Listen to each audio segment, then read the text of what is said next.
Mr. President. Senator from Rhode Island. Senator from Florida is most welcome. It was one of my great pleasures to sit next to him on the Intelligence Committee for many years and to just to tell a brief story.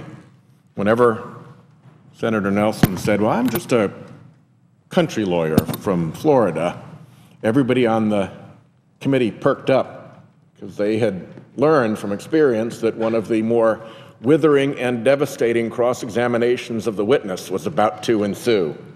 So it's always my pleasure to extend courtesy to the senator from Florida. Mr. President, I'm here once again to talk about climate change.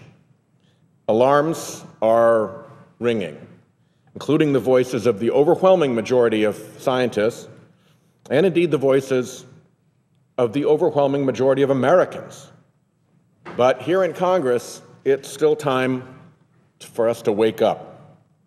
Climate change is not a problem that will go away. Our human activity is driving global change. Climate change is not a problem that can wait. We see its effects all around us. But climate change is a problem that can be solved.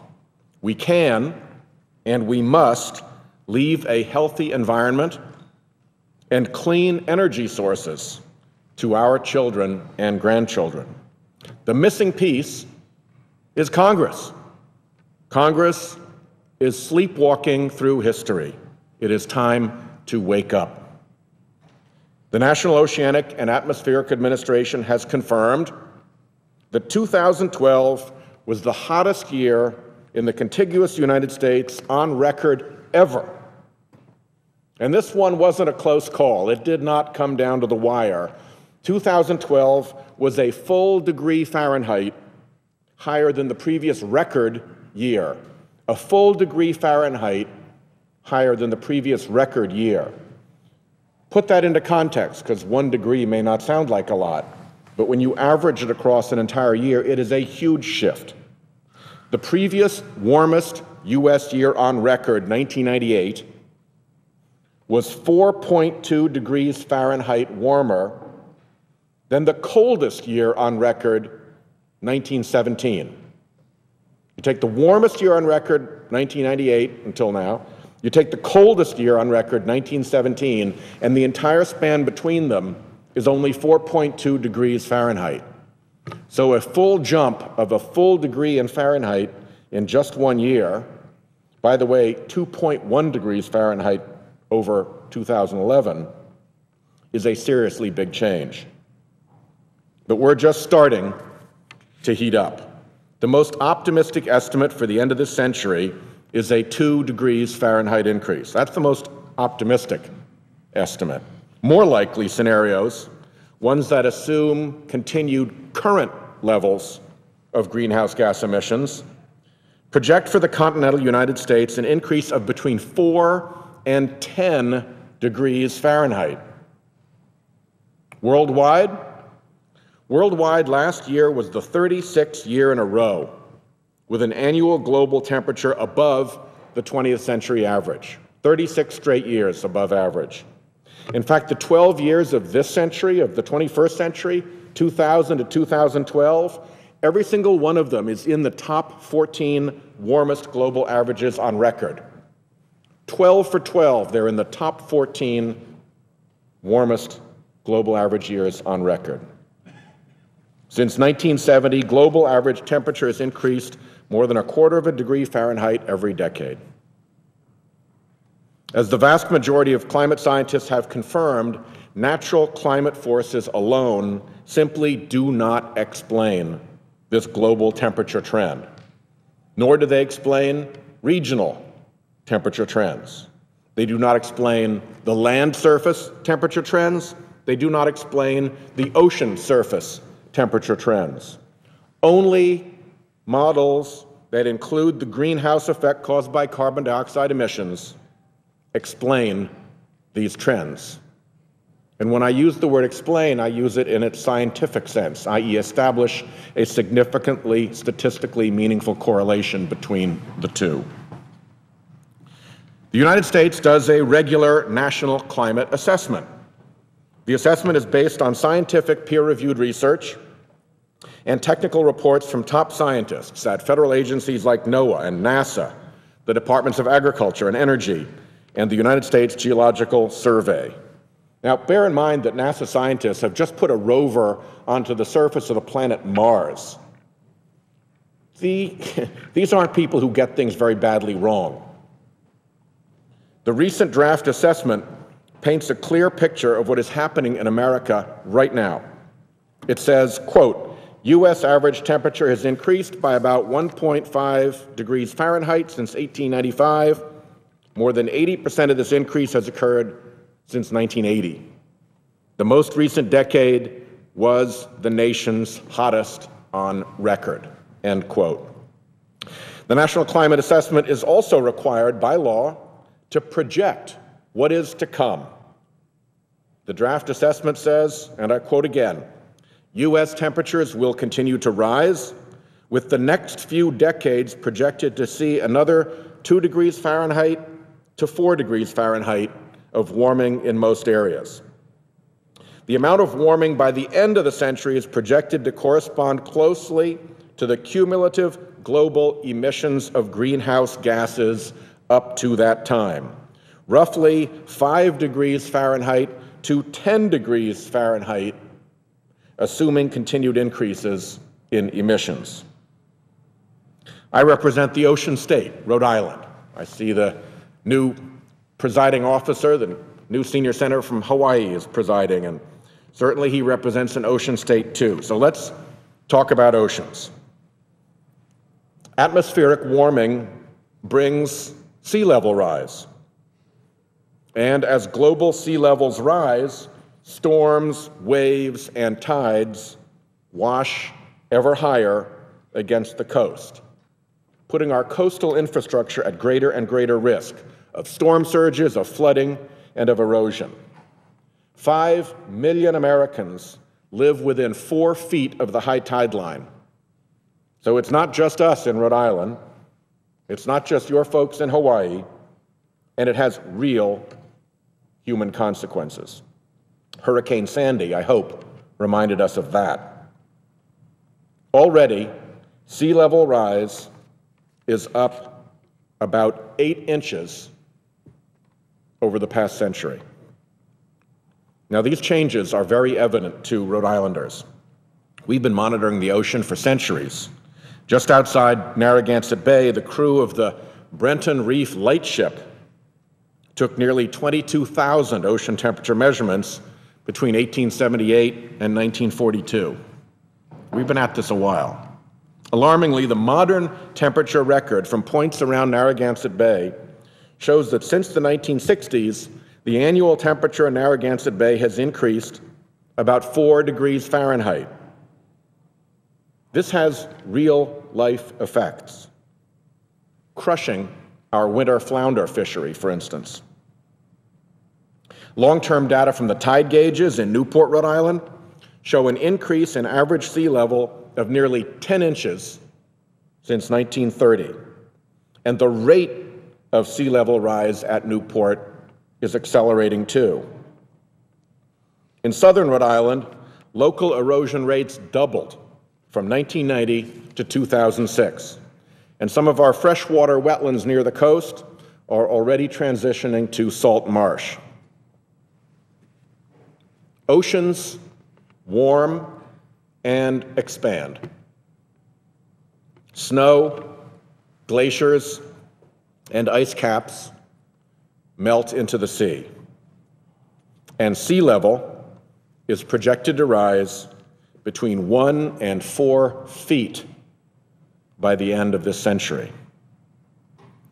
Deniers should look to the assessments of our defense and intelligence agencies. Diego Garcia, a small island south of India, is the home to a logistics hub for U.S. and British forces in the Middle East and to Air Force Satellite Control Network equipment. The average elevation of Diego Garcia is approximately 4 feet. This installation is threatened by inundation from slow, steady sea level rise. Set aside storms. Norfolk Naval Air Station and Naval Base on the southern end of the Chesapeake Bay is the Navy's largest supply center and home to the U.S. Atlantic Fleet. Eglin Air Force Base on Florida's Gulf Coast is the largest Air Force base in the world. Both bases are threatened by rising seas. The oceans are rising because they are getting warmer. Water expands as it warms. Warmer seas also threaten multi-billion-dollar maritime industries here in our country. Industries like fishing, tourism, and energy. When water is too warm, it stresses fish, coral, and other sea life. As I said, the winter flounder catch in Rhode Island has been crushed by warming water. When water is too warm, it can't be used for cooling power plants. That's what caused last summer's shutdown of Unit 2 at the Millstone Power Plant in Connecticut. The temperature of the water in Long Island Sound climbed to over 75 degrees Fahrenheit, too warm to cool a nuclear reactor. Carbon dioxide, of course, doesn't just warm the atmosphere and warm the oceans. Carbon dioxide also gets absorbed into the oceans, and the oceans become more acidic. Carbon pollution by humans has caused a nearly 30% increase in the acidity of the ocean.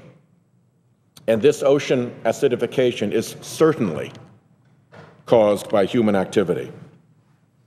As the draft National Climate Assessment explains, ocean acidification harms species like oysters, coral, and even the plankton, like the humble pteropod I've spoken about before on this floor, that comprise the base of the ocean food chain, a food chain in which humankind is inextricably linked. So, for my ocean state, carbon pollution presents a triple whammy from the sea. Higher seas, warming seas, and more acidic seas. But the draft National Climate Assessment shows you don't have to be an ocean state to be at risk. In the far north, Alaska is threatened by the loss of permafrost. Most of the permafrost in Alaska is tens of thousands of years old. It is a natural wonder whose loss threatens structures like buildings and roads, as well as plants and wildlife that over many centuries have adapted to that frozen tundra environment. In the Midwest, the draft assessment warns this: the occurrence of extreme events, such as heat waves, droughts, and floods. In the long term, the draft assessment says, combined stresses associated with climate change are expected to decrease agricultural productivity, especially without significant advances in genetic and agronomic technology. End quote. The dangers of carbon pollution are bearing down on us all. In the face of the clear warning of this national assessment, there are some who counsel surrender. The oil industry-backed Institute for Energy Research says this: if the worst-case scenarios are correct, then even very strong action by the federal, state, and local governments in the United States will do very little to alter the global climate. The polluters deny the ability of the United States to lead. Well, they're wrong. They are wrong. They are very wrong. With our vast economy, with our ingenuity, with the trust that the rest of the world has put in our experiment in democracy, we can lead. We can lead the world toward a cleaner future. To do any less would be, as President Obama said in his inaugural address, to betray our children and future generations. I will not countenance that betrayal. Neither will most Americans. A recent poll conducted by Yale University and George Mason University found that a large majority of Americans, 77%, say climate change should be a priority for President Obama and for all of us here in Congress. Yet, for the last 2 years, opponents and skeptics, polluters and lobbyists, special interests and their paid-for front organizations have blocked Congress from acting to reduce carbon pollution and reduce the threat of climate change.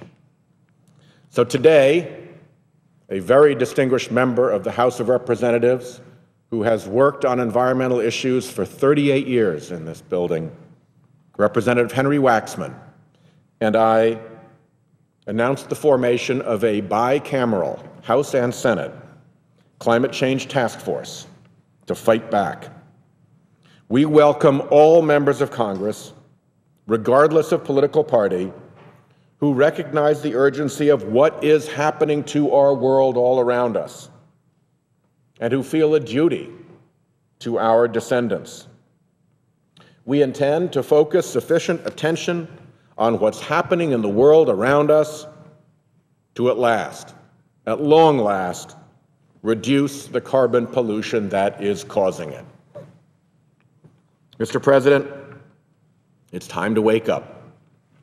Carbon pollution from fossil fuels is threatening our future. And unless we take serious action to scale back the pollution, the consequences may well be dire. Congress is sleepwalking through history. It is time to hear the alarms, roll up our sleeves, and do what needs to be done. It is time to wake up. Mr. President, I thank you, and I yield the floor. I note the absence of a quorum.